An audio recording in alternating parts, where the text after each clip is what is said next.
Good to see you, class. This is Harshi, your science instructor. Today we are starting the chapter number 2, which is microorganisms. These are friends and foe. Yes, microorganisms हमारे दोस्त हैं या हमारे दुश्मन हैं. That we are going to study in this chapter. So before starting the chapter, we have a warm-up exercise. In this, a child, whenever I drink water, I get a stomach ache. Sometimes it makes me nauseous or I feel throwing up. So एक बच्चा doctor के पास जाता है और उनको क्या complain करता है कि जब भी मैं पानी पीता हूँ तो मेरे पेट में क्या होता है, स्टमक एक यानी पेन होता है और कभी कभी मुझे ऐसा लगता है कि वॉमिट हो जाएगा. सो डॉक्टर क्या बोलता है कि इट सीम्स लाइक कि आपको कोई बैक्टीरियल इन्फेक्शन हुआ है, बैक्टीरिया है. So where do you get your water from? It is city water और do you have your own source? आप पानी कहाँ से पीते हो, कि आप किस सोर्स से पानी पीते हो? आपके घर में टैप वाटर आता है, प्योरीफाइड और फिल्टर वाटर पीते हो, बॉइल्ड वाटर पीते हो, राइट? सो बच्चा बोलता है it is just city water, but what are bacterias? Bacterias है क्या? सो डॉक्टर बोलता है these are micro organisms. Micro means tiny, बहुत छोटे. And childs, what it says? No, I don't know about microorganisms. बच्चा बोलते हैं मुझे microorganisms के बारे में कुछ नहीं पता. Right? So you all and I, we are learning together what are microorganisms. So microorganisms, micro means tiny, बहुत छोटे, इतने छोटे कि हम उनको अपनी आईज से देख ना पाए. So these are called micro organisms. और how we can see them? तो उनको हम माइक्रोस्कोप की हेल्प से देख पाते हैं. So that is why we call them micro organisms. और इसको सबसे पहले डिस्कवरी माइक्रो ऑर्गेनिजम्स होते हैं ये किसने बताया था? रॉबर्ट हुक ने. In which year? 1665. After that Antonie van Leeuwenhoek, इन्होंने क्या बताया था? First living cell in a drop of a pond water. Pond का उन्होंने वाटर लिया थोड़ा सा और उसको जब माइक्रोस्कोप में देखा तो ही फाउंड कि कुछ लिविंग सेल्स उसमें हैं. द ऑर्गेनिजम्स ही ऑब्जर्व वर बैक्टीरिया. सो उन्होंने जो ऑर्गेनिजम्स देखे उस पॉन्ड वाटर में, व्हाट वर दोज? बैक्टीरिया. किस ईयर में? 1857 में. Then Louis Pasteur proposed a germ theory और उन्होंने किसका कंसेप्शन दिया? फाउंडेशन ऑफ बायोलॉजी एंड उन्होंने कंसेप्ट ऑफ वैक्सीनेशन दिया. In which year? In 1857. And who was the scientist? Louis Pasteur, जिसके नाम पर पेस्चराइजेशन रखा गया है, milk pasteurisation, right? So this is the picture of Robert Hooke जिन्होंने सबसे पहले बताया था discovery of cells. After that Antonie van Leeuwenhoek जिन्होंने ये बताया था जब उन्होंने पॉन्ड वाटर कलेक्ट किया और उसको माइक्रोस्कोप से देखा तो ही found a living cells. And Louis Pasteur जिन्होंने वैक्सीनेशन का टर्म इन्वेंट किया और foundation, this was the foundation of microbiology. Microbiology यानी microorganisms के बारे में जहाँ स्टडी होती है. So this is the activity. इसमें हमें क्या करना है? So we have to take some थोड़ा सा कुछ ड्रॉप्स ऑफ पॉन्ड वाटर और जब हम पॉन्ड वाटर को माइक्रोस्कोप के नीचे रखेंगे and we will magnify it और मैग्नीफाई करेंगे तो इस तरीके के बहुत सारे टाइनी सेल्स, लिविंग ऑर्गेनिजम्स आप देख पाएंगे, राइट? सो अब हम इन टाइनी ऑर्गेनिजम्स के बारे में पढ़ते हैं. सो कितनी तरीके के होते हैं micro organisms? These are of 5 types: bacteria, fungi, algae, protozoa and viruses. All 5 type we collectively call what? Microorganisms. अब हम इनके बारे में इंडिपेंडेंटली पढ़ेंगे और डिटेल में पढ़ेंगे. सबसे पहले bacteria. So bacteria is called bacterium. It is in a singular form. Singular form में हम क्या बोलते हैं? Bacterium. And plural is bacteria. So it is a simplest microorganism. सबसे simple microorganism जो है वो bacteria है. इनके डिफरेंट शेप्स होते हैं, साइज होते हैं एंड ड्वेलिंग प्लेसेस होते हैं, यानी अलग अलग जगह मिल जाएंगे आपको और अलग अलग साइज एंड शेप्स के होते हैं, राइट। सो ये देखो स्पाइरल शेप बैक्टीरिया, जिसकी शेप कैसी है, स्पाइरल। ये रॉड शेप बैक्टीरियाज हैं, these are spherical shaped bacteria and comma shaped bacteria. So इनका साइज भी वेरी करता है 0.2 to 100 माइक्रॉन्स। डिफरेंट साइजेस के होते हैं, शेप्स के होते हैं एंड डिफरेंट प्लेसेस और ड्वेलिंग प्लेसेस होती हैं। So different shapes of bacteria. So bacterias are structurally different from all other organisms. These are unicellular and do not have a well defined nucleus. So children, what is nucleus? So जब भी कोई भी organism होगा, even us human beings भी, we are made up with the cells. Cell सबसे smallest unit होता है और सेल के अंदर एक न्यूक्लियस होता है, राइट।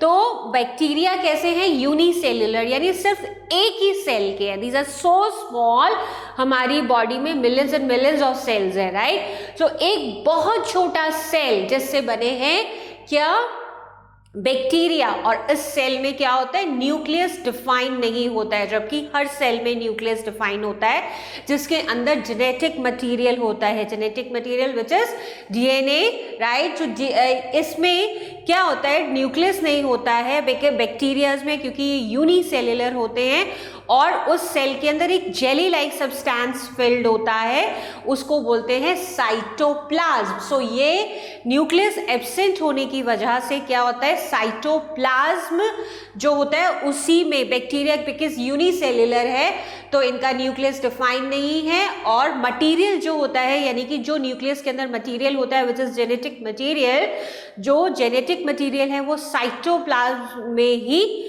सस्पेंडेड होता है, उसी में ही होता है। और इसमें न्यूक्लियस ना होने की वजह से इनको क्या बोलते हैं, prokaryotic cells, right. Bacterias are unicellular and we call them prokaryotic cells, और इसीलिए हम बैक्टीरियाज को बोलते हैं प्रोकार्योइड्स। Bacteria, unlike viruses, possess cytoplasm that is viscous and colloidal in nature, like jelly-like substance होता है जिसके अंदर means न्यूक्लियस ना होए और साइटोप्लाज्म फिल्ड होता है सेल के अंदर, और साइटोप्लाज्म कैसा होता है, colloidal and viscous means थोड़ा सा transparent sort of and jelly sort of, right. The cytoplasm is decomposed by a hard cell wall sometimes while going through adverse conditions. जब कंडीशंस बिल्कुल खराब होती हैं, एडवर्स होती हैं, they develop another hard covering which is called cyst, और इस वजह से इनको बोलते हैं इनसिस्टमेंट। इस प्रोसेस को बोलते हैं इनसिस्टमेंट, क्योंकि ये यूनिसेल्युलर है, एक सिंगल सेल है, एक सिंगल सेल में लाइफ एग्जिस्ट कर रही है, न्यूक्लियस नहीं है, तो क्या होता है, इस साइटोप्लाज्म फिल्ड है जो कि एक जेली लाइक सब्सटेंस है। सो जेली के ऊपर एक क्या होता है, हार्ड कवरिंग होता है, और कभी कभी एडवर्स कंडीशंस होती हैं तो एक और हार्ड कवरिंग डेवलप हो जाती है विच इज कॉल्ड सिस्ट, और इस प्रोसेस को हम बोलते हैं इनसिस्टमेंट। After that classification of bacteria, we all know Bacillus, it is Coccus and Spirillum. So Bacillus के एग्जाम्पल्स हैं, ये रॉड शेप बैक्टीरिया होते हैं, राइट, और इनके एग्जाम्पल्स हैं Lactobacillus, Bacillus and Pseudomonas, right.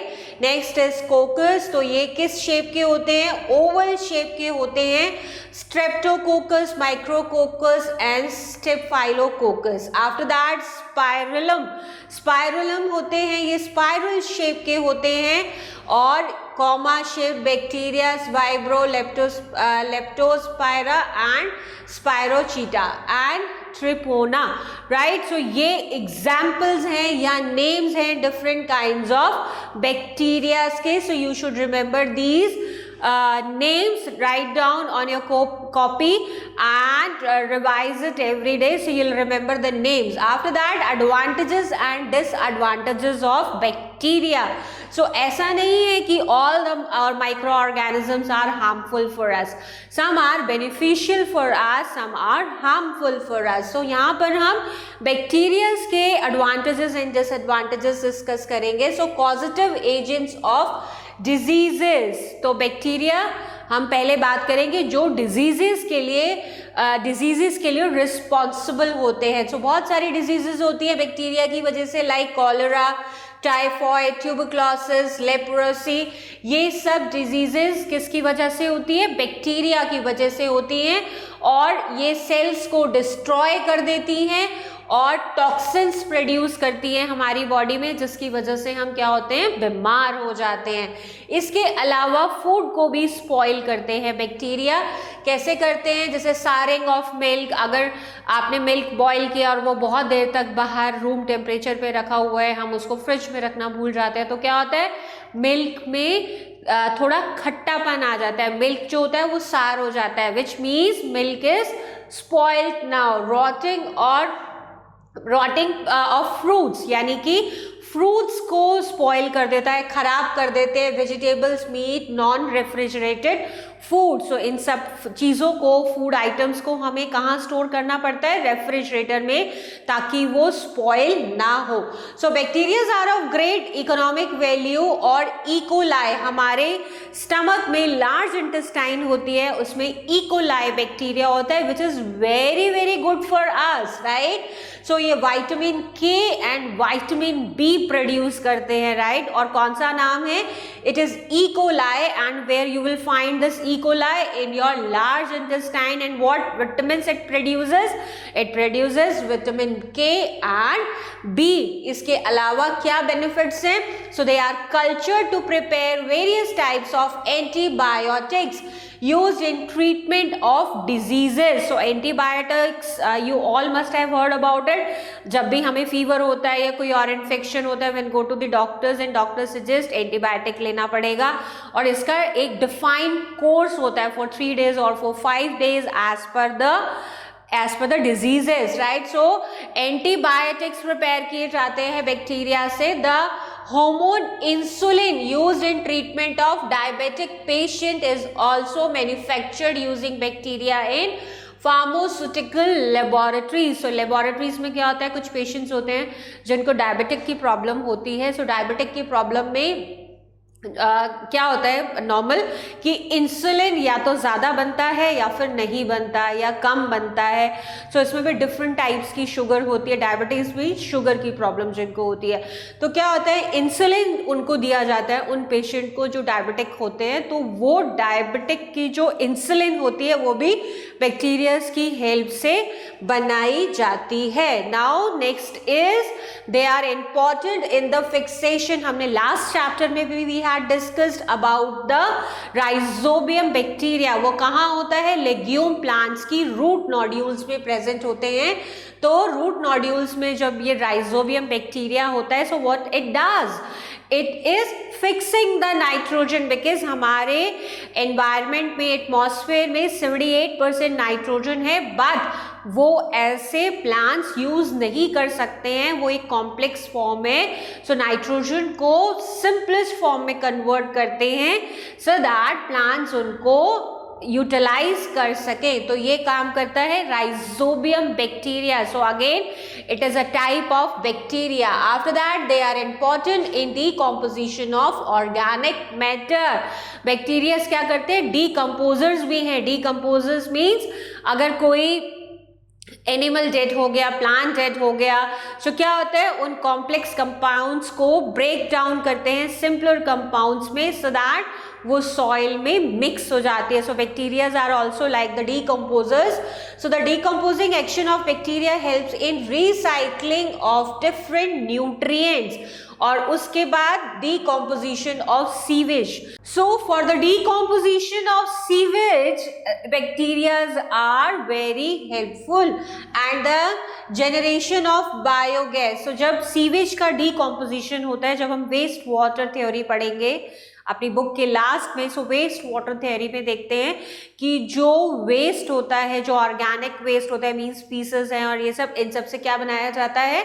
Biogas बनाई जाती है। और वो बायोगैस कैसे बनती है? जब डीकम्पोजिशन ऑफ सीवेज होता है, बैक्टीरियाज की हेल्प से जब डीकम्पोजिशन होता है, देन बायोगैस बनती है, right. So generation of biogas, thus bacterias are natural purifiers of nature and help in maintaining the soil fertility because they are the decomposers, और decomposition की वजह से क्या होता है, वापस से nutrients soil में mix होते हैं, as in we have studied in the last chapter, in our first chapter, और soil fertility increase होती है. इसके अलावा waste और natural purifier बोलते हैं because ये waste को decompose करते हैं, जैसे plant waste है, animal waste है, इन सबको decompose करते रहते हैं and soil fertility भी enhance होती है. So thus bacteria are useful in various industries also. They are caused for curdling of milk. दूध से जो दही बनता है, राइट, सो कर्ड कैसे फॉर्म होता है, बैक्टीरिया की वजह से, which is lactobacillus. The production of cheese, vinegar, acetic acid, tea, coffee and cocoa, this and in tanning of leather, यहाँ सब में बैक्टीरिया यूज होते हैं. So bacteria are useful and disease causing as well, and they are decomposers also. So next is algae. So this is again different kind of a microorganism. algae सबसे important है, they are producers. वो क्या करते हैं, photosynthesis करते हैं because ये इनके अंदर chlorophyll present होता है. So they are producing their own food, they are using the carbon dioxide and releasing the oxygen. और algae ज़्यादातर उन areas पर मिलता है जहाँ moisture होता है, यानी पानी में, पानी के आसपास. तो क्या होता है, तो जो लिविंग ऑर्गेनिजम्स पानी के अंदर हैं उनके लिए ऑक्सीजन प्रोवाइड करते हैं एल्गेज, राइट. सो अपना फूड खुद बनाते हैं और एक्वेटिक इनहैबिटेट, और कहाँ कहाँ मिलते हैं, पानी के आसपास, पॉन्ड, लेक्स, रिवर्स, सी वाटर मिलते हैं. डिफरेंट साइज एंड शेप्स के होते हैं और इनकी जो लेंथ होती है वो मैनी मीटर्स, जैसे giant kelps found in sea water. समुद्र के पानी में, सी वाटर में जो एल्गे मिलता है which is called giant cap. इसके अलावा इसकी जो लेंथ होती है 60 to 70 मीटर्स लॉन्ग होते हैं ये एल्गे.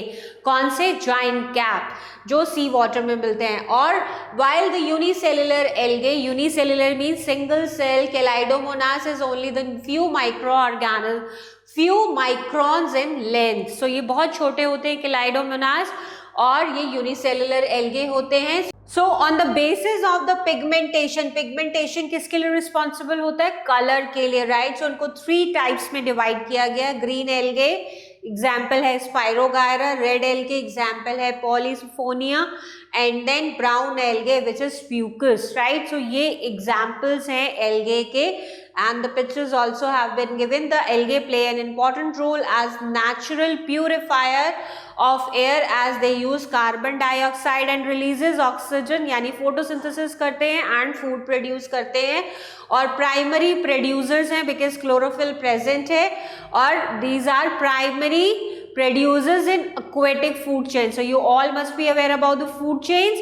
तो food chain में सबसे primary producers होते हैं किस केस में, aquatic केस में, aquatic फूड चेन्स में, यानी कि जो पानी में ऑर्गेनिजम्स रहते हैं उनकी फूड चेन में प्राइमरी प्रोड्यूसर्स होते हैं. And in countries like Japan and China certain types of algaes are used as food. Japan और चाइना में इनको एज अ फूड भी यूज किया जाता है, और इसके अलावा इंडस्ट्रीज में भी यूज करते हैं. Now next is protozoa. Protozoa क्या होता है, ये सिंगुलर जो होता है उसको प्रोटोजोआन कहते हैं, plural is protozoa, means first animal. So ये यूनिसेलुलर एनिमल्स हैं, well defined nucleus and cell membrane होता है, राइट. सो ये यूनिसेलुलर मीन्स सिंगल सेल से बने होते हैं. As I already told you कि सेल में क्या फिल्ड होता है, साइटोप्लाज्म फिल होता है. सो साइटोप्लाज्म के अंदर एक न्यूक्लियस होता है, जैसे प्रोटोजोआ में डिफाइंड न्यूक्लियस होता है, मतलब प्रॉपरली डिफाइंड होता है nucleus. So they are found either solitary और इन कॉलोनीज, अलोन और एक साथ. बहुत सारे भी मिल जाएंगे, अलग भी मिल जाएंगे और कॉलोनीज में भी मिल जाएंगे. So they are cosmopolitan in their existence. Cosmopolitan means हर जगह मिल जाएंगे, ऐसा नहीं सिर्फ इंडिया में मिल रहे हैं, हर कंट्री में आपको मिल जाएंगे क्या, प्रोटोजोआस. So most of the protozoans like Paramecium, Euglena, Trypanosoma और Anatoma, ये सब examples हैं. These are aquatic and motile, so they have cilia और फ्लैजिला एज लोकोमोटरी ऑर्गन्स, यानी ये कैसे मूव होते हैं. So with the help of cilias, ये थ्रेड लाइक स्ट्रक्चर होते हैं सेल के बाहर की तरफ. या तो सीलिया उनके लोकोमोशन में हेल्प करता है, except a few like amoeba. और अमीबा में क्या होते हैं, अमीबा में सूडोपोडिया होते हैं for locomotion, right. So amoeba सूडोपोडियो की हेल्प से लोकोमोशन करता है, यानी एक जगह से दूसरी जगह मूव करता है. और इसके अलावा बाकी जो प्रोटोजोआ होते हैं वो सीलिया की हेल्प से और फ्लैजिला की हेल्प से लोकोमोशन करते हैं. So they live everywhere in aquatic condition, fresh water और marine water. Marine water means sea water, salty water, तो फ्रेश वाटर में भी मिल जाएंगे एंड मरीन वाटर में भी. So protozoas are responsible for many diseases in human beings. कौन कौन से डिजीजेस हैं, मलेरिया जो कि प्लाज्मोडियम की वजह से होता है, इसके अलावा स्लीपिंग सिकनेस होती है, इसके अलावा entamoeba histolytica infects the large intestine of men causing amoebic dysentery. जो कभी कभी क्या होता है कि हमारे को लार्ज इंटेस्टाइन में भी प्रॉब्लम हो जाती है, जिसको अमीबिक डिसेंट्री बोलते हैं. ये भी हम प्रोटोजोआ की वजह से ही होता है, जिसमें क्या होता है, फीसेस के साथ ब्लड आता है, right. So Trypanosoma is transmitted by the blood sucking fly which is called tease fly, right. तो इसकी वजह से क्या होता है, फ्लाई की वजह से ये ट्रांसमिट होता है. प्रोटोजोआ एक जगह से दूसरी जगह ट्रांसमिट होता है.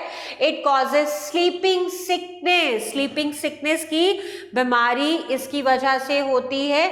और unconsciousness of a person for a prolong period of time. So क्या होता है, अगर इस तरीके की प्रॉब्लम होती है या प्रोटोजोआ अगर ट्रांसमिट हो जाते हैं किसी ह्यूमन बीइंग की बॉडी में, तो क्या होता है, उसको स्लीपिंग सिकनेस की बीमारी हो जाती है, यानी कि वो काफ़ी देर तक अनकॉन्शियस रहता है. Now Plasmodium has an interesting way of living in two host. Plasmodium कैसे रहते हैं, होस्ट यानी कि जिसके अंदर वो रहते हैं, राइट. होस्ट बॉडी के अंदर जिसमें रहते हैं. So one in the body of man and another in the body of mosquitoes. So या तो मच्छर के अंदर मॉस्किटोज की बॉडी में ये सर्वाइव करते हैं या ह्यूमंस की बॉडी में ये सर्वाइव करते हैं, specially in the female of a varieties of mosquitoes which is known as Anopheles. सो एनोफिलीज के बारे में आपने सबने पढ़ा होगा, ये फीमेल मॉस्किटो होता है anopheles. A female anopheles bytes a man and inject Plasmodium into the blood. और जैसे ही वो एनोफिलीज मच्छर अगर किसी को बाइट करता है तो ये प्लाज्मोडियम जो होता है ये उस ह्यूमन बीइंग की बॉडी में इंजेक्ट हो जाता है. और which is sickle shape grow upon the red blood cells. और ये क्या होते हैं, जो हमारी रेड ब्लड सेल्स होती हैं, हीमोग्लोबिन यानी ब्लड के अंदर रेड ब्लड सेल्स के साथ स्टिक कर जाते हैं और ग्रो करते हैं, और वहाँ पर एसेक्सुअल रिप्रोडक्शन होता है. So what is asexual reproduction, जिसमें सिंगल पेरेंट की ज़रूरत होती है, वो हम रिप्रोडक्शन के चैप्टर में करेंगे. So reproduction and many blood cells are affected this way. और मैन सफर्स फ्रॉम मलेरिया. किसकी वजह से, फीमेल एनोफिलीज की वजह से. फीमेल एनोफिलीज जब किसी भी पर्सन को बाइट करती है तो प्लाज्मोडियम रिलीज करती है, एंड प्लाज्मोडियम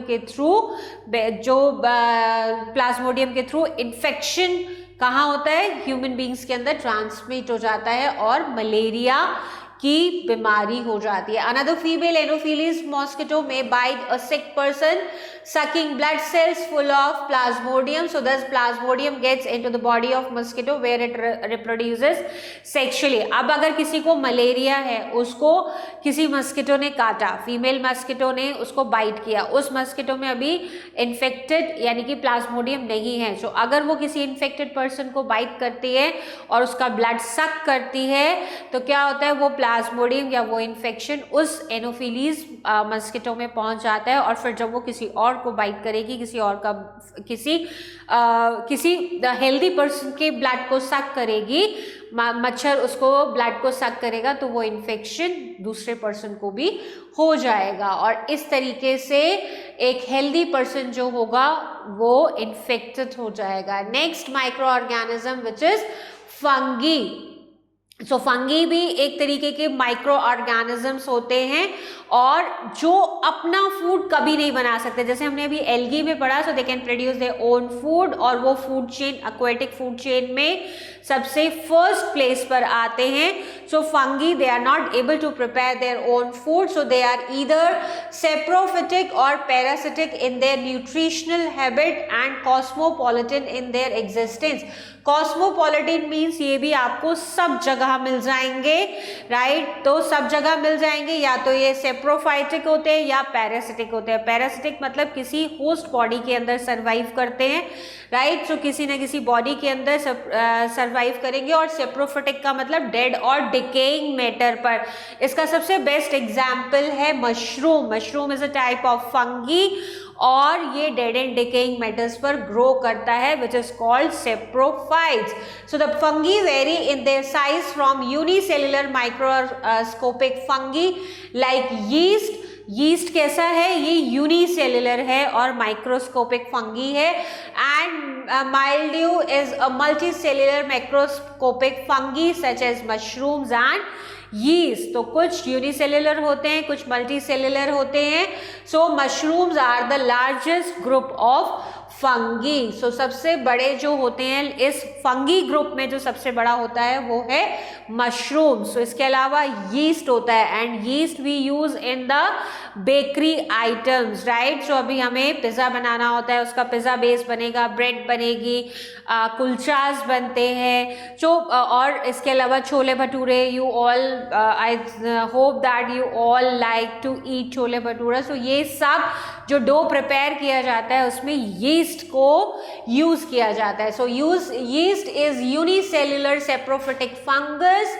यूनिसेल्युलर होते हैं, सेप्रोफिटिक होते हैं, और it plays an important role in natural fermentation of sugar. Fermentation क्या होता है? शुगर को खाते हैं और एल्कोहल प्रोड्यूस करते हैं। So this is called fermentation. और क्या होता है? कार्बन डाइऑक्साइड रिलीज होती है। So the carbon dioxide produce during the process help to make the bread and cake soft and spongy. So जब भी इनका डो प्रिपेयर किया जाता है तो उसके अंदर यीस्ट को ऐड कर दिया जाता है और उसको डो को कुछ टाइम के लिए रेस्ट करने के लिए छोड़ दिया जाता है। तो क्या होता है कि ये कार्बन डाइऑक्साइड यूज करते हैं, रिलीज करते हैं, जिसकी वजह से डो क्या होता है? फ्लफी हो जाता है। फ्लफी होने के बाद बेकरी आइटम्स में हम उसको यूज करते हैं। So ethyl alcohol produced in the fermentation is used to make alcoholic drinks like beer, wines etcetera. So fermentation की हेल्प से क्या होता है? इथाइल एल्कोहल प्रोड्यूस होता है। So like fungi, penicillium notatum and streptomyces are the great pharmaceutical values. Alexander Fleming ने सबसे पहले एंटीबायोटिक कौन से डिस्कवर की थी? That was penicillium. So antibiotic which is used for treating a number of diseases in men, right? So सबसे पहली antibiotic जो बनाई थी एलेक्जेंडर फ्लेमिंग ने, और उसका नाम था Penicillium. So there are some fungi that are pathogenic both. Pathogenic means disease causing, harmful, जो डिजीजेस को के लिए रिस्पॉन्सिबल होते हैं उनको बोलते हैं pathogen. So pathogenic both for plants and animals. ऐसा नहीं है सिर्फ हमारे लिए हार्मफुल है, हमें ही डिजीजेस देते हैं, एनिमल्स को भी डिजीजेस देते हैं, प्लांट्स को भी डिजीजेस देते हैं।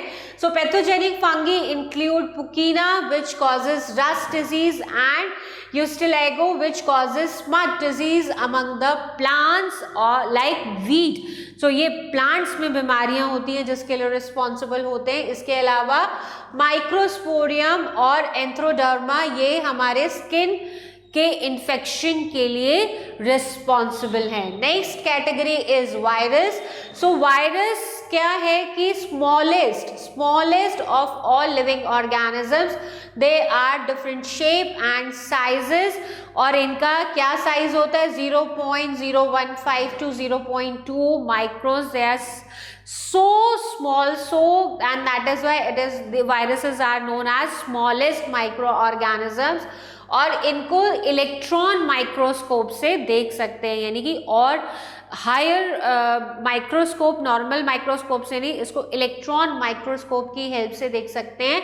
और इलेक्ट्रॉन माइक्रोस्कोप किसी भी चीज को 2 लाख टाइम मैग्नीफाई कर देता है, राइट। इलेक्ट्रॉन माइक्रोस्कोप क्या करता है, माइक्रोस्कोप 2 लाख टाइम्स को उस चीज को मैग्नीफाई यानी एनलार्ज व्यू आपको देता है। So a virus has been classified on the parasitic host. ये क्या करते हैं, ये लिविंग एंड नॉन लिविंग दोनों हैं। कैसे, अगर ये किसी होस्ट बॉडी में नहीं है so they are non living, लेकिन जैसे ये होस्ट बॉडी में पहुंच जाएंगे so they are active and they are reproducing. So the 3 type of viruses are bacteriophages, plant viruses and animal viruses. Animal में वायरस होते हैं, प्लांट्स में वायरस होते हैं, इनफैक्ट बैक्टीरियाज में भी वायरस होते हैं। So in bacteriophage the host is bacteria. Host क्या होता है, जिसकी बॉडी में ये सर्वाइव करते हैं। सो बैक्टीरिया की बॉडी में सर्वाइव करते हैं, so that is why we call them bacteriophage. In plants and animal viruses, the host are plants and animals respectively. अगर प्लांट की बात करें तो एक वायरस होता है which is called TMV यानी tobacco mosaic virus. TMV tobacco mosaic virus, ये टोबैको प्लांट पर ग्रो होता है, उसको इन्फेक्ट करता है।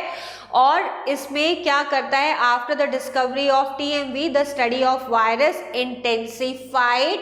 So there are many diseases that are caused by the viruses. अब हमारे अंदर क्या क्या बीमारियां होती है, स्मॉल पॉक्स होती है, चिकन पॉक्स होती है, पोलियो, रेबीज, एड्स। सो इन सब बीमारियों के लिए कौन रिस्पॉन्सिबल है, वायरस रिस्पॉन्सिबल है। और इसके अलावा क्या है, प्लांट्स में भी एनिमल्स में भी सब में डिजीज कॉजिंग होते हैं। So these days microbiologist are making efforts to develop a vaccine for AIDS की अभी तक कोई वैक्सीन नहीं बनी है, लेकिन अब साइंटिस्ट क्या कर रहे हैं, एड्स की वैक्सीन बनाने की कोशिश कर रहे हैं। एड्स की फुल फॉर्म है एक्वायर्ड इम्यून डेफिशिएंसी सिंड्रोम। ये पूरा इम्यून सिस्टम को ही ब्लॉक कर देता है। So AIDS is a fatal disease and it is responsible for thousands of deaths worldwide. A few years ago, FMDV, which is foot and mouth disease virus, affected cattle in African and European countries. Because of this, the import and export of meat and its producers were banned. So animals में भी infection होता है, humans में भी infection होता है, and plants में भी होता है। And we have discussed about the diseases that are caused by the viruses. Now useful microorganisms, we have covered 5 types of microorganisms. Now the useful microorganisms, and in this, in preparation of food, सबसे पहले lactobacillus होता है, जो क्या करता है, milk से curd बनाता है। और इसका process I have already explain you, क्योंकि मिल्क में क्या होता है, एक शुगर होती है विच इज कॉल्ड लैक्टोज। तो क्या करता है ये लैक्टोज, ये जो लैक्टोबैसिलस है उस लैक्टोज को खा लेता है, और जो बाकी का मिल्क होता है वो क्या होता है, कोगुलेट हो जाता है, यानी जम जाता है। So lactobacillus is good for and it is good for ourselves also, right? Lactobacillus जो बैक्टीरिया है वो हमारे लिए हेल्दी है, गुड है, और कर्ड फॉर्मेशन में यूज होता है। नेक्स्ट, चीज and paneer, this is also made by lactobacillus और स्ट्रेप्टोकोकस, इनकी हेल्प से चीज और पनीर भी बनाया जाता है। After that, yeast and fungus is used to make bread, cakes, idlis, etc. और इसमें क्या किया जाता है, जब मिक्सचर यानी जब हम डो बनाते हैं फ्लावर का, मैदे का, जब हम डो बनाते हैं तो उसमें हम क्या करते हैं, शुगर ऐड, एक थोड़ा सा वार्म वाटर लेते हैं, उसके अंदर थोड़ा सा यीस्ट ऐड करते हैं एंड शुगर ऐड करते हैं, एंड देन इस पानी को हम उस फ्लावर में यानी मैदे में जब हम मिक्स करेंगे and we need the dough, तो क्या होगा कि कुछ देर के लिए जब हम उसको रेस्ट करने के लिए रख देंगे 2 to 3 आवर्स, तो क्या होगा, जो डो होगा वो फ्लफी हो जाएगा and almost double in size हो जाएगा। इतना है तो इतना हो जाएगा, फूल जाएगा, फ्लफी हो जाएगा। क्यों? क्योंकि ये कार्बन डाइऑक्साइड गैस रिलीज करते हैं और फिर उस डो से हम डिफरेंट आइटम्स बनाते हैं। After that commercial uses of micro organisms, yeast we have already discussed, right. So large scale production of some substances, जैसे yeast is use in commercial production for wine and beer. So beer and wine को बनाने में भी yeast का use होता है, क्योंकि ethyl alcohol बनता है। Wheat, rice, crushed fruit juices etcetera convert sugar into alcohol. इसके अलावा the process of breaking down sugar into an acid और alcohol by the microbes, this is called fermentation. We have already discussed fermentation. So some bacteria help in giving characteristic flavors of tea, चाय के different flavours के लिए, and yeast is an important source of vitamin B complex. This is important, vitamin B complex का जो source है which is yeast. Now activity की fermentation कैसे होता है, तो इसके लिए क्या किया हमने, 2 clean and hard glass test tube ले ली हमने, टेस्ट ट्यूब्स ली, 2 साफ क्लीन ली और उसमें ग्रेप जूस ऐड किया। दोनों टेस्ट ट्यूब्स में क्या डाला, ग्रेप जूस डाला। इसके अंदर हमने थोड़ा सा यीस्ट पाउडर डाल दिया और उसको हमने थोड़ी देर के लिए रख दिया। अब क्या होगा, इस जो टेस्ट ट्यूब को हमने रबर कॉक से टाइट कर दिया, राइट, ताकि वो बाहर ना निकले कुछ। और 5-6 घंटे के बाद क्या होता है, content of both the test tube, अब थोड़ा सा जो ग्रेप जूस होगा एंड जब हम दोनों को टेस्ट करेंगे तो जिसके अंदर the taps of grape juice from test tube to the, जिसमें यीस्ट ऐड किया गया था, उसका जो टेस्ट होगा वो डिफरेंट होगा, is different from the other test tube. It is because of the process of fermentation that occur due to the presence of yeast. Yeast क्या करता है, शुगर को खाता है और शुगर को कन्वर्ट कर देता है एल्कोहल में, क्योंकि कार्बन डाइऑक्साइड रिलीज होती है। So this process is called fermentation. Now harmful micro organisms अभी हमने स्टडी किया, हेल्पफुल माइक्रो ऑर्गेनिजम्स। अब हम हार्मफुल माइक्रो ऑर्गेनिजम्स जो रिस्पॉन्सिबल होते हैं डिजीजेस के लिए, प्लांट्स में, एनिमल्स में, in fact in bacterias as well. सो हम ऑलरेडी पढ़ चुके and it is given in the table format, जिसमें डिजीजेस का नाम है और कौन से एजेंट्स रिस्पॉन्सिबल हैं। जैसे foot and mouth disease in cattle, इसके लिए वायरस रिस्पॉन्सिबल है, वायरस की वजह से कैटल्स में फुट एंड माउथ की डिजीज होती है। इसके अलावा एंथ्रेक्स डिजीज, ये भी कैटल में होता है। इसके अलावा ये इसके लिए रिस्पॉन्सिबल है बैक्टीरिया, और प्रोटोजोआ रिस्पॉन्सिबल है cattle, pigs and other horses. तो ये सब एजेंट्स है। Similarly one more table is given here, plant diseases are the causative agents. अब प्लांट्स में क्या क्या डिजीज होती है, जैसे पोटैटो ब्लाइट होता है, टोबैको मोज़ेक होता है, रस्ट ऑफ व्हीट होता है, इसके लिए फंगी रिस्पॉन्सिबल है, सिट्रस कैंकर होता है, इसके लिए बैक्टीरिया रिस्पॉन्सिबल है। Apart from this yellow vein mosaic of okra, okra यानी भिंडी, इसके लिए वायरस रिस्पॉन्सिबल है। So you need to learn the agents means microorganisms are responsible for which kind of disease in animals or humans or in plants. Now disease causing microorganisms in humans, तो हमने इनके बारे में already पढ़ा है and काफ़ी कुछ we all know, but let's revise. So these are called communicable diseases. Communicable diseases बोलते हैं जो pathogens, again pathogens यानी कि जो डिजीजेस के लिए रिस्पॉन्सिबल होते हैं उन माइक्रो ऑर्गेनिजम्स को पैथोजेंस कहते हैं, right. So they are spread from one person to another. जैसे वायरस है, अगर मुझे स्नीजिंग की प्रॉब्लम है या मुझे वायरल फीवर हुआ है, तो जब मैं स्नीज करूंगी या कॉफिंग करूंगी तो वो वायरस ड्रॉपलेट्स के थ्रू, अगर कोई हेल्दी पर्सन मेरे आसपास है तो वो भी उस इन्फेक्शन को कैच कर लेगा। So that is why it is called communicable diseases. So pathogen enters the human body through the air we breathe, जो हम सांस लेते हैं उसके थ्रू। अगर किसी पर्सन को इन्फेक्शन है और एक हेल्दी पर्सन उसके आसपास है तो उसके एयर से क्या होगा, मतलब क्योंकि वो ड्रॉपलेट्स या वो वायरस जो होगा वो एयर में आ जाएगा, और अगर हेल्दी पर्सन उसको ब्रीथ करेगा तो वो भी इन्फेक्ट हो जाएगा। So the food we eat and the water we drink, right, जो पानी हम पीते हैं या जो खाना हम खाते हैं, अगर वो इन्फेक्टेड है तो इन्फेक्शन कैरी ऑन हो जाएगा, and through a direct contact with a sick person और थ्रू कैरीज लाइक इंसेक्ट्स। अगर मक्खी मच्छर, तो मच्छरों की वजह से, that we have already covered, insects की वजह से भी ये डिजीज स्प्रेड होती है। So microbial diseases that can spread from infected person to a healthy person through the air, water, food or physical contact.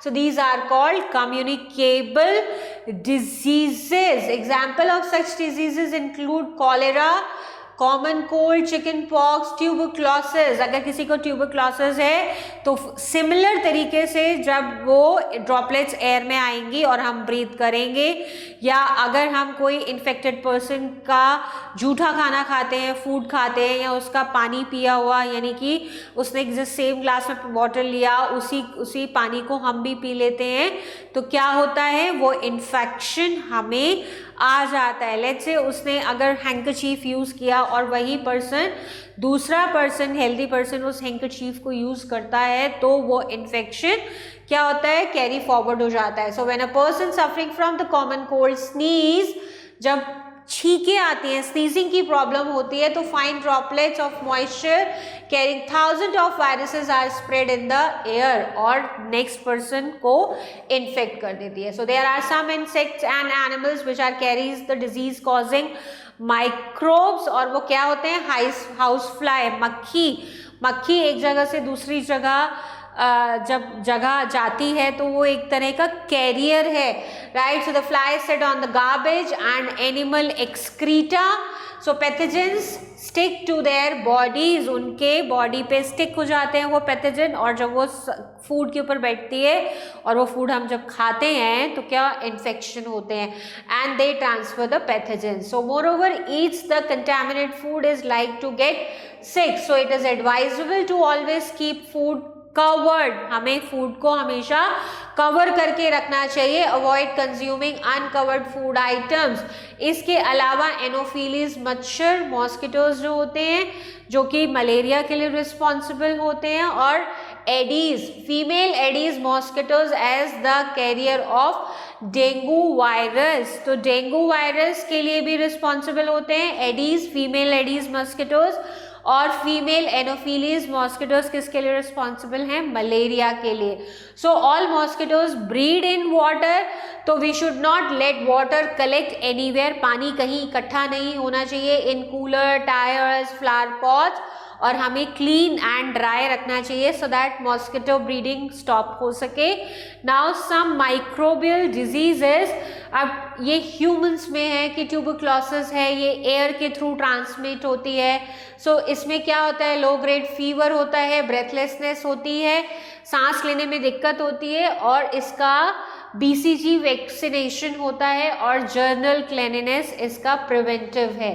Now pneumonia, ये भी air से होता है, कॉलेरा वाटर एंड फूड से होता है।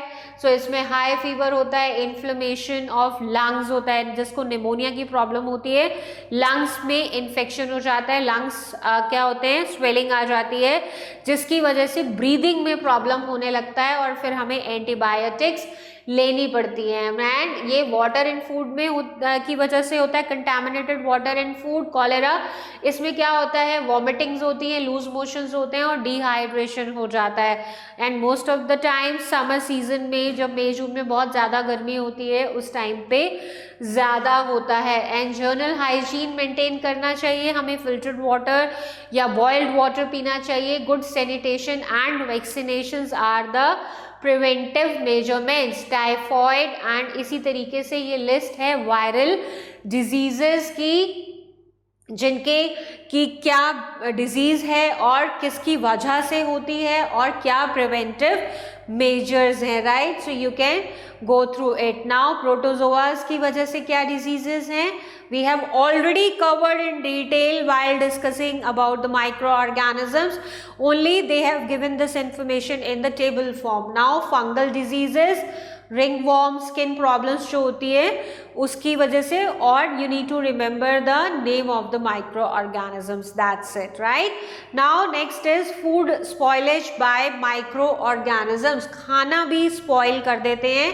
सो when you keep bread outside for refrigerator, अगर हम ब्रेड को फ्रिज में ना रखकर अगर हम बाहर रख देते हैं फॉर फ्यू डेज, तो उसके ऊपर क्या होता है कि आपको कुछ स्ट्रक्चर दिखने लगता है, spongy growth is seen on it. So ये क्या होता है, या तो बी वाइट, ग्रीन और ब्लैक इन कलर। ब्रेड के ऊपर आपको या तो ग्रीन ग्रीन कलर का दिखने लगेगा या कुछ वाइट कलर का स्पॉन्जी टेक्सचर डेवलप हो जाता है।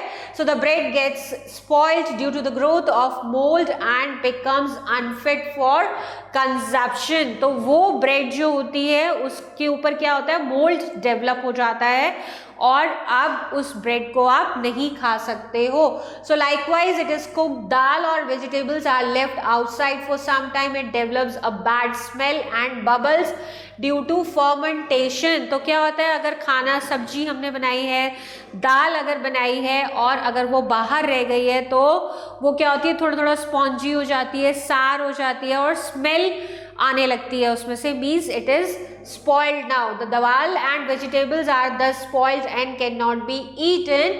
So food spoil हो जाता है, उसमें वो rotten हो जाता है, यानी गल जाता है, सड़ जाता है और उसमें से स्मेल आती है, बबल्स भी होते हैं।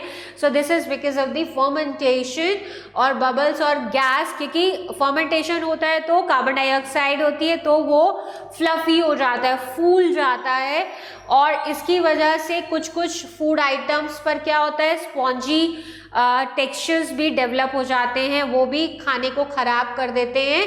सो दिस और इन सब रीजन से क्या होता है, फूड जो है स्पॉइल होता है और इनको प्रिवेंट करने के लिए हम क्या करते हैं, प्रिजर्वेटिव्स ऐड करते हैं ताकि फूड स्पॉइल ना हो। So temperature and food to grow and multiply. So क्या क्या प्रिवेंटिव मेजर्स हैं, food having high moisture content. So किस किस कंडीशंस में माइक्रो ऑर्गेनिजम्स डेवलप होते हैं फूड पर। सो अगर टेम्परेचर ज़्यादा है और मॉइस्चर ज़्यादा है, लाइक बारिश के रेनी सीजन में फूड ज़्यादा स्पॉइल होता है क्योंकि एटमॉस्फेयर में मॉइस्चर ज़्यादा होता है। Air around the food contains micro organisms and food kept for long time at the room temperature. हमने कोई खाना बनाया और रूम टेम्परेचर पे रखा हुआ है, हमने उसको रेफ्रिजरेटर में नहीं रखा है, तो अगर ज़्यादा टाइम तक वो बाहर पड़ा रहेगा, even milk as well, milk, vegetables और आपकी दाल और जो भी कुक्ड आइटम्स हैं तो वो स्पॉइल हो जाते हैं। So the fruits and vegetables gets damage on exposing the food of micro organisms. अगर वेजिटेबल्स बाहर हैं, हमने रेफ्रिजरेटर में नहीं रखी हैं, अनकुक्ड भी, तो वो भी खराब हो जाती हैं। इनफैक्ट फ्रूट्स भी स्पॉइल हो जाते हैं, रॉटन हो जाते हैं। फूड्स विद लो सॉल्ट, जिनमें सॉल्ट नहीं है, या विनेगर और शुगर और एसिड कंटेंट, जिसमें कम शुगर है, कम सॉल्ट है और कम एसिड कंटेंट है, वो भी बहुत जल्दी स्पॉइल हो जाते हैं। अब प्रिवेंटिव मेजर्स क्या हैं फूड को रखने के लिए, सेफ रखने के लिए, तो हम प्रिजर्वेटिव्स ऐड करते हैं। सो सबसे पहले फूड प्रिजर्वेशन किया जाता है, इसके डिफरेंट मेथड्स हैं। First method is dehydration. So what is dehydration? Dehydration में क्या किया जाता है कि फूड को ड्राई किया जाता है, so the process of removal water, this is called dehydration. जैसे हमें भी डिहाइड्रेशन की प्रॉब्लम होती है, सो डिहाइड्रेशन में क्या होता है, हमारी बॉडी में वाटर लेवल्स रिड्यूस हो जाता है, पानी की कमी हो जाती है। सो सिमिलरली हमें डिहाइड्रेशन मेथड हम फूड को प्रिजर्व करने के लिए भी यूज़ करते हैं। इसमें फूड आइटम्स को हम क्या करते हैं, उसका मॉइस्चर जो है उसको ड्राई कर देते हैं। So pasteurized milk is stored in sterilized pouches और bottles. So pasteurization of milk, जो हमें पैकेट में दूध मिलता है, जैसे लाइक हमारा अमूल का दूध है, पराग का दूध है, मदर डेयरी का दूध है, सो उसको स्टेरिलाइज्ड पाउचेस में और बॉटल्स में स्टोर किया जाता है। After that next method is lowering temperature, temperature low करना, जिसको पेस्चराइज, जैसे फ्रीजिंग, फ्रीजर में क्या करते हैं, फ्रीजर और रेफ्रिजरेटर में हम क्या करते हैं, टेम्परेचर लो डाउन कर देते हैं और वहाँ फूड को, तभी हम अगर कोई फूड आइटम कुक करते हैं तो उसको ठंडा होने के बाद अगर हम फ्रिज में रख देते हैं तो वो थोड़ा लंबे टाइम के लिए चल जाता है, right. So the growth and multiplication of micro organisms and help to preserve them. Next is increasing temperature, इसका एग्जाम्पल है पेस्चराइजेशन मिल्क। इसमें 70 डिग्री पर, एकदम 70 डिग्री पर हाई टेम्परेचर पर मिल्क को गर्म किया जाता है और इमीडिएटली उसको कूल कर दिया जाता है और देन उसको पैक कर लिया जाता है, या तो पाउचेस में या फिर बॉटल्स में। सो वेजिटेबल्स लाइक मेथी लीव्स, मेथी लीव्स को भी हम ड्राई करके रखते हैं, उसको इंक्रीज करते हैं। इसके अलावा spices, cauliflowers are dried in the sun, धूप में इनको सुखाया जाता है। And dehydrated food is sealed in packets, इनको पैकेट्स में सील कर दिया जाता है। अब प्रिजर्वेटिव्स भी ऐड करते हैं, जैसे नेचुरल प्रिजर्वेटिव्स हैं सॉल्ट एंड शुगर, जैसे लाइक पिकल्स होते हैं। पिकल्स हम घर में जब अचार बनाते हैं तो उसको ऑयल में डिप कर देते हैं और उसके अंदर बहुत ज़्यादा सॉल्ट ऐड कर देते हैं सो दैट फूड प्रिजर्व हो सके। मीट एंड फिश, जो कि प्रिजर्व्ड मीट हमें मिलता है, वो उसको प्रिजर्व किया जाता है, प्रिजर्वेटिव्स ऐड करते हैं बाय सॉल्टिंग, किसी में सॉल्ट ऐड किया जाता है। जैम, सॉसेस, इन सब की shelf life 6 months, 8 months, 1 year होती है, are preserved by adding sugar. तो प्रिजर्वेटिव्स भी ऐड किए जाते हैं बाय यूजिंग केमिकल्स। ये तो salt and sugar normal preservatives हैं, राइट। और अब कुछ केमिकल्स भी as a preservative we use. So chemicals like citric acid, sodium benzoate, potassium metabisulphite are used as preservatives to preserve jams, squashes and ketchup. So जो ketchups हम लेते हैं, tomato sauce इसको हम बोलते हैं, केचप्स, स्क्वैशेस, जैम्स, जो market से हम परचेज करते हैं जिनकी शेल्फ लाइफ बहुत ज़्यादा होती है, तो उनके अंदर केमिकल्स ऐड किए जाते हैं as preservatives.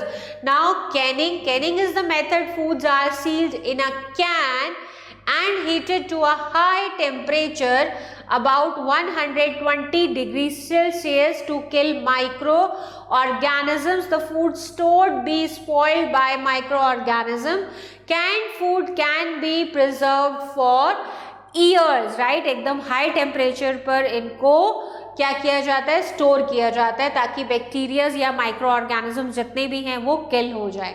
After that vacuum packing, vacuum packing में स्नैक्स जो हम मार्केट से परचेज करते हैं, वेफर्स और जो भी स्नैक्स हम, बिस्किट्स और ये सब चीज़ें जो हम मार्केट से परचेज करते हैं जो कि पैक्ड होती हैं, वैक्यूम पैकिंग बोला जाता है इनको। कंटेनिंग ऑयल, जैसे वेफर्स हो गए या और भी नमकीन या और भी different types of food items जो आपको पैक्ड मिलते हैं, जिनके अंदर ऑयल होता है, तो उनको सील यानी एयर टाइट पैकेजिंग होती है और उसके अंदर से इवैक्यूएट किया जाता है। किसको? एयर को इवैक्यूएट करके नाइट्रोजन फिल कर दी जाती है।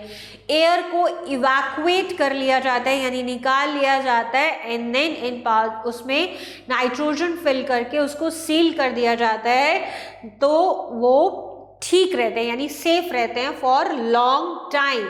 Now next topic is nitrogen cycle. Nitrogen 78% है हमारे एटमॉस्फेयर में. So nitrogen is one of the essential constituent of all living organisms as part of protein, chlorophyll, nucleic acids and vitamins, right? Protein तब तक नहीं बनेगा अगर nitrogen नहीं होगा. क्लोरोफिल बनने के लिए भी ज़रूरी होता है न्यूक्लिक एसिड्स और विटामिन्स.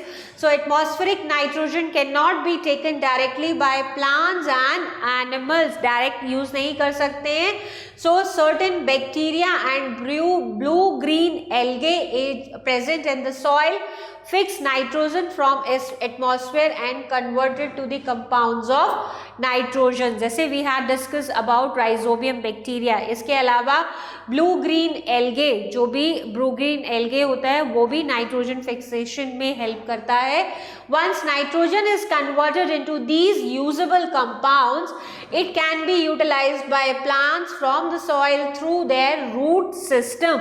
अब जो एटमॉस्फेरिक नाइट्रोजन है वो नाइट्रोजन कंपाउंड्स में कन्वर्ट हो गई है and it is mixed with the soil. अब प्लांट्स क्या करेंगे, रूट्स की हेल्प से इसको एब्जॉर्ब करेंगे, right. So nitrogen is then used for synthesize of plants protein, और फिर इस नाइट्रोजन से प्लांट क्या करेंगे, प्रोटीन बनाएंगे and other compound. So animals feeding on the plants get their protein and other nitrogen compounds, और फिर उन प्लांट्स को जब हम खाते हैं या फिर हम एनिमल्स उनको खाते हैं तो उनको प्रोटीन मिलता है. So you must all have heard about कि protein, plant protein. So plant protein is the same thing, right. So when plants and animals die, bacteria and fungi present in the soil convert the nitrogenous waste into the nitrogenous compounds to be used by the plants. Again, अब कोई भी plant dead हुआ या animal dead हुआ तो decomposers होते हैं, वो डीकम्पोजर्स उसको डीकम्पोज कर देते हैं, सिंपल फॉर्म में उसको कन्वर्ट करते हैं और फिर वो सॉइल में मिक्स हो जाता है. Again plants can use this. So certain other bacteria convert some other part of the nitrogen gas which goes back into the atmosphere. अब सॉइल में आ गई. अब कुछ ऐसे बैक्टीरियाज भी हैं जो एटमॉस्फेयर में रिलीज करते हैं, यानी उसकी नाइट्रोजन की फॉर्म को दोबारा से इस फॉर्म में चेंज कर देते हैं सो दैट वो एटमॉस्फेयर में मिक्स हो जाती है. यानी दोनों तरीके के बैक्टीरियाज हैं जो एटमॉस्फेयर की नाइट्रोजन को सिंपल यानी नाइट्रोजन कंपाउंड में कन्वर्ट करते हैं, और ऐसे माइक्रो ऑर्गेनिजम्स भी हैं जो कंपाउंड ऑफ नाइट्रोजन को कन्वर्ट करते हैं एटमॉस्फेरिक नाइट्रोजन में, राइट. सो इस तरीके से एक बैलेंस बना रहता है. This is called nitrogen fixation or nitrogen cycle. So the method of pasteurization was discovered by Louis Pasteur. He was the director of the Pasteur Institute which was established in 1887. So Pasteur Institute जो Louis Pasteur ने establish किया था in which year? In 1887. वो उनके director थे. His body was entered in a vault beneath the institute. जो जब वो मरे तो उनकी body को उसी इंस्टीट्यूट में दफना दिया गया. नाउ एटमॉस्फेरिक नाइट्रोजन, और you can say this is a nitrogen cycle in nature. So सबसे पहले एटमॉस्फेयर में नाइट्रोजन है. We all know how much percentage of nitrogen in our atmosphere, it is 78%, right. So 78% nitrogen, इसको ये एक nitrogen की form है जिसको प्लांट्स और एनिमल्स यूज नहीं कर सकते हैं. अब इसको यूजेबल फॉर्म में कन्वर्ट करना है, और वो कौन करते हैं, ब्लू ग्रीन एल्गे फिक्स करते हैं नाइट्रोजन को, या फिर राइजोबियम बैक्टीरिया होता है वो फिक्स करता है, राइट. अब क्या हुआ, ये यहाँ से कहाँ आया, ये क्या किया, इसने कर दिया सिंपलर फॉर्म में, यानी नाइट्रोजन कंपाउंड्स में कन्वर्ट कर दिया, जिसको कि अब प्लांट्स जो हैं वो यूज कर सकते हैं, राइट. इसके अलावा ये कंपाउंड्स हैं, ये आया, राइट, ब्लू ग्रीन एल्गे ने फिक्स किया, या फिर राइजोबियम बैक्टीरिया जो कि root nodules of legume plants में प्रेजेंट होता है उसने फिक्स किया, और फिर ये सॉइल में आ गई. नाइट्रोजन कंपाउंड्स जो है वो सॉइल में आ गए. अब इसको किसने यूज किया, प्लांट्स ने इस नाइट्रोजन को यूज किया। इसके अलावा फिर इस प्लांट ने जो प्रोटीन बनाया या और चीजें और भी न्यूट्रिएंट्स बनाए उसको किसने खाया? एनिमल्स एंड प्लांट्स ने खाया। तो फिर ये नाइट्रो अब क्या होगा? खा लिया। अब जो वेस्ट होगा, वेस्ट तो डेफिनेटली होगा। सो वेस्ट क्या होता है? Nitrogen is waste from excretion and death. या तो एक्सक्रीशन की वजह से वेस्ट होता है या फिर डेथ की वजह से। एनिमल्स और प्लांट्स जो हैं वो मर जाते हैं तो फिर से नाइट्रोजन क्या होती है? एनवायरमेंट में आ जाती है। इसके अलावा bacteria releases nitrogen from compounds to nitrogen into the atmosphere. कुछ ऐसे बैक्टीरियाज भी होते हैं सॉइल के अंदर जो नाइट्रोजन कंपाउंड को नॉर्मल एटमॉस्फेरिक नाइट्रोजन में कन्वर्ट करके एटमॉस्फेयर में मिक्स कर देते हैं। सो इसके अलावा एक तो है blue green algae, nitrogen fixation में हेल्प करता है।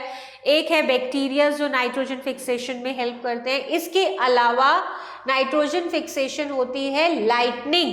जब बारिश होती है, रेन होती है, तो उस समय जो लाइटनिंग होती है वो भी एटमॉस्फेरिक नाइट्रोजन को नाइट्रोजन कंपाउंड्स में कन्वर्ट करती है। So this is called the nitrogen cycle in nature and because of this nitrogen cycle atmosphere में नाइट्रोजन का बैलेंस बना रहता है and nitrogen is very essential for making proteins and other nutrients, right? So hope you have understood this nitrogen cycle. Now we have the words microorganisms, virus, bacteria, algae, fungi, protozoa, vaccine, pasteurization. So we have already covered these things in detail. You can go through these points and summary. So let's revise the points.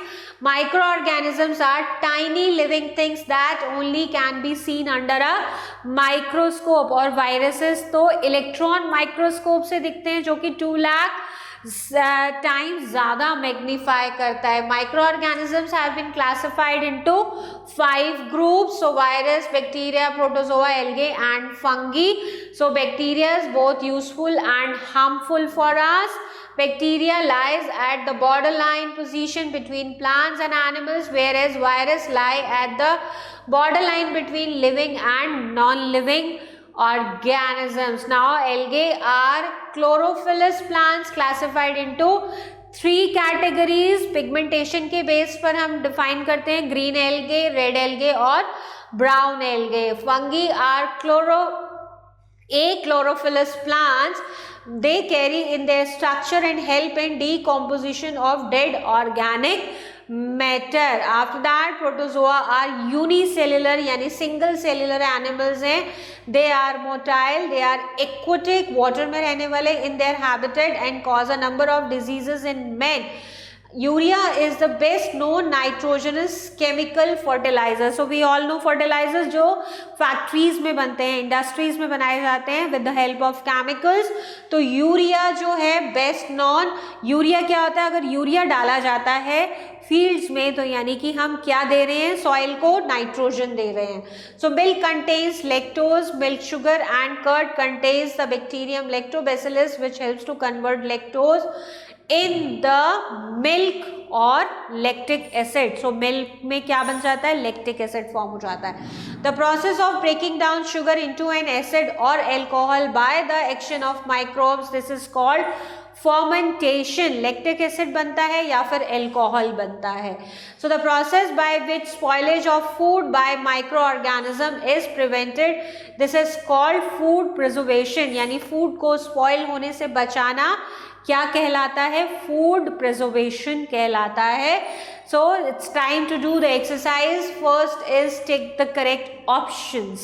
So children, first statement is the microbe that reproduces only inside the body of the host organism. This is called virus. So virus host body में develop होता है और reproduce करता है. Next is disease like dysentery and malaria. ये किसकी वजह से होते हैं? ये प्रोटोजोआ की वजह से होते हैं.